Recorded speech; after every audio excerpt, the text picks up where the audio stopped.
So, as many of you guys wanted to know, and I did too, on the way home, you know, this thing made it home. If you hadn't seen that video, please go check that out. The 2470 made it home.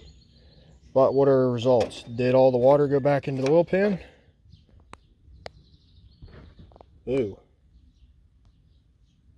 Well, I see some water down in there, but it's definitely not up over the fins. Well, that's not good. But let's check the oil and see if it went in the oil or whether it overflowed extra, because I know I had it overfilled to start with. Oil. Turn the stick over here. It's on ad. It does not look bad. I mean, it's dark, but that's to be expected with an old motor with a lot of blow-by, even only with 2 hours on it. That's kind of to be expected considering the conditions that this thing was in on the way home. It's not over full, which I very much expected to see. Now, that right there is going to tell us what we really want to know. Because the water, now that it's been sitting for about 2 weeks, is going to be at the bottom. I did guess correctly. It is 1 1/8 inches. So I am going to drain the oil, just a little bit of it, into this jug here, and see how much water and green juice comes out. And then I'll show you guys, because I don't have enough hands to open the drain plug and then close it real quick and hold the catch pan. That doesn't look too bad. I mean, there's a little bit of green tinge to it, but it's still super thick. Maybe not super thick, but it resembles oil still. Stick your finger in it. I mean, it's got that slippery feel to it still. It's not gritty, which is also good. And it's not like gooey. Like, I don't feel little beads in it, or when oil and water starts to mix in that white slimy goo you usually see, like in David Brown transmissions, when the gear knobs leak, gear knob boots leak, you get like these little, it's almost like ranch dressing. It's like a semi-liquid. It's a real thick, you know, gloppy liquid, I would describe it as. And I don't see that going on in there. So I'd say that's a good thing. Now that we got that out of the way, I'm going to see if it'll start and how much it takes to get it to start. Okay, it's got a little oil pressure in it now.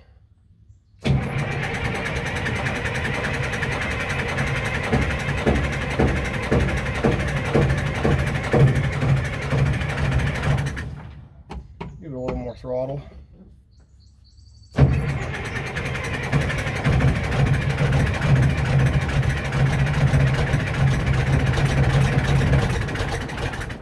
Almost. It's definitely not liking it.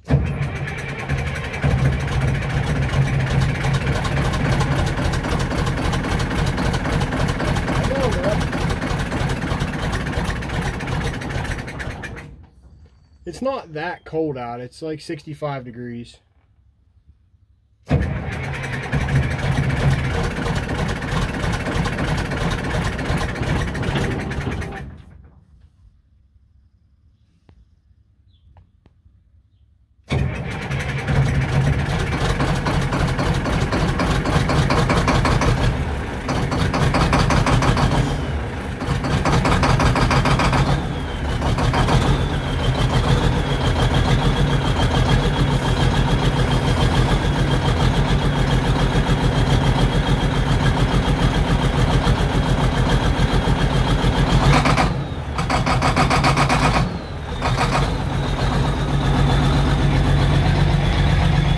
It's got oil pressure till it gets hot.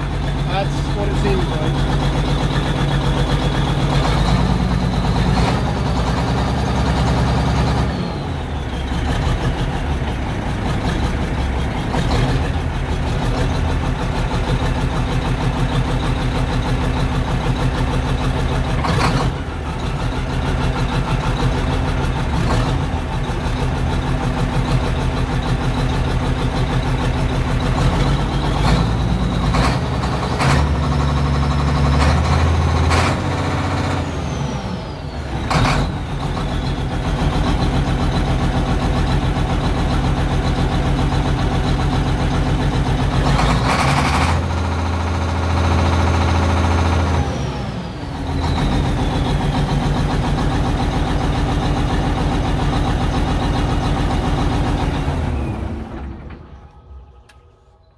So it is running, but it's not necessarily great.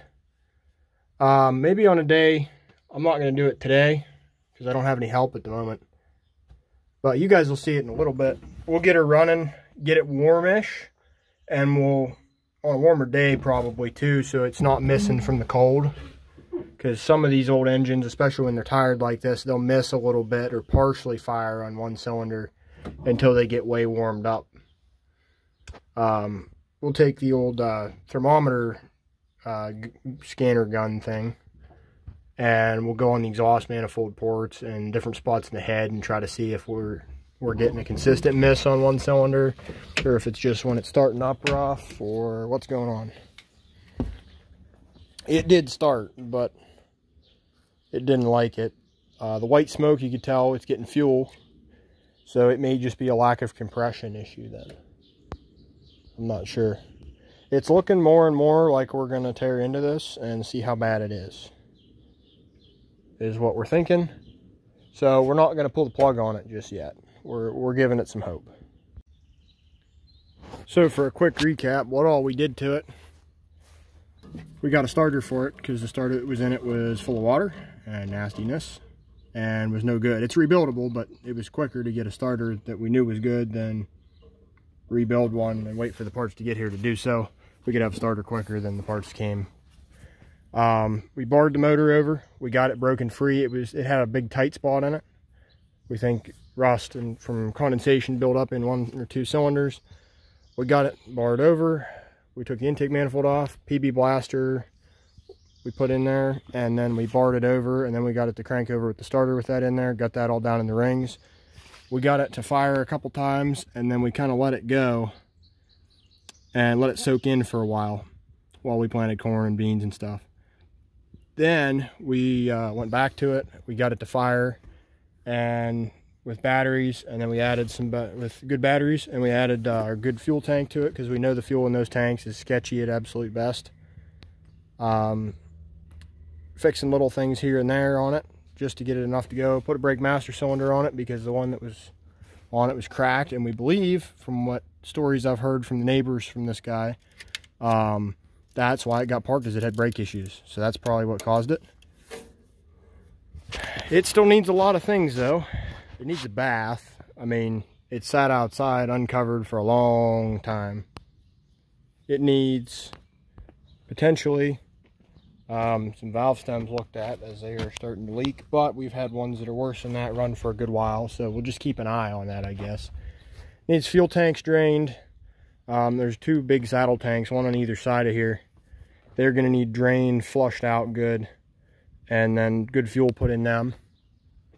It's going to need, majorly, motor needs gone through, looked at a little closer. We're going to put it around here a little bit on and off. If we got to pull a tree stump out or something, or skid logs, maybe we'll use it for that around home. She's not going to the field the way she is though, especially as hard starting as it is even when it's warm.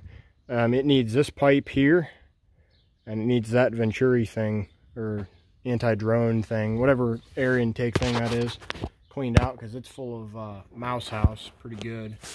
Both sides are pretty caked up. It needs some more battery cables made so we can get a second battery put in here. We need covers for the top of those put on here. The motor needs, rebuilt.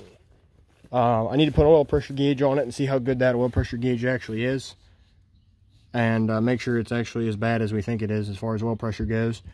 It's going to need a new muffler because the factory one ain't really attached real good. It's going to need, the exhaust manifold looks pretty good actually.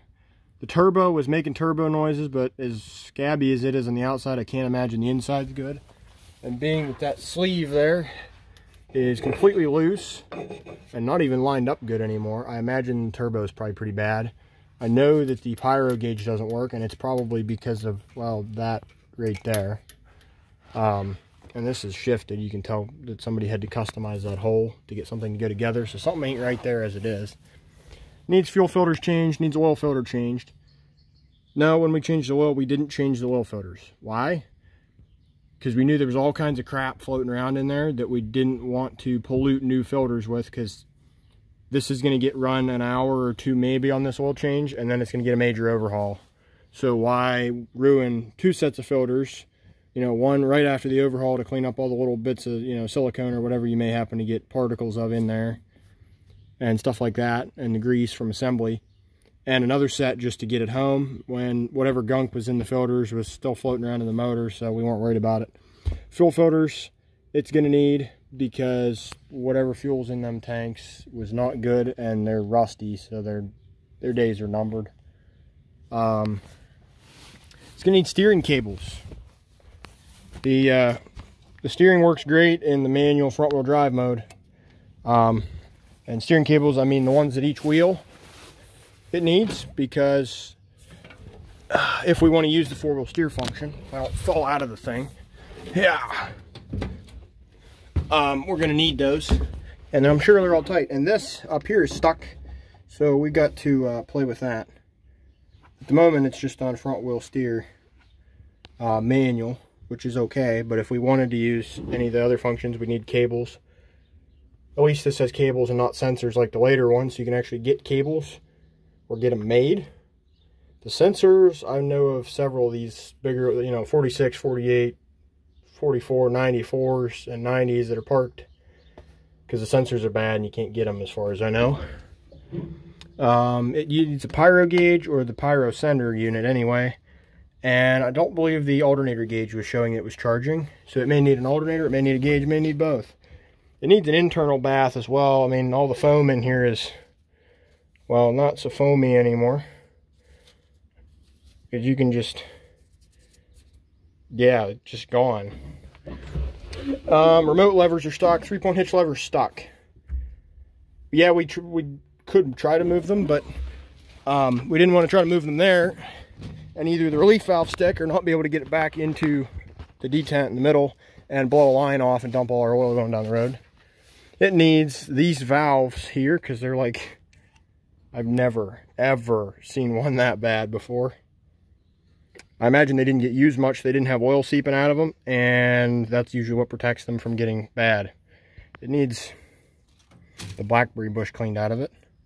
I imagine it's going to need this draft control stuff. That valve may be okay, but this cable or linkage thing here and that cable there is probably not in the best of shape. These are supposed to swing, and I'm 200 pounds and I'm slamming against it and it's just barely moving. Also, Mr. Toplink here is rather stout.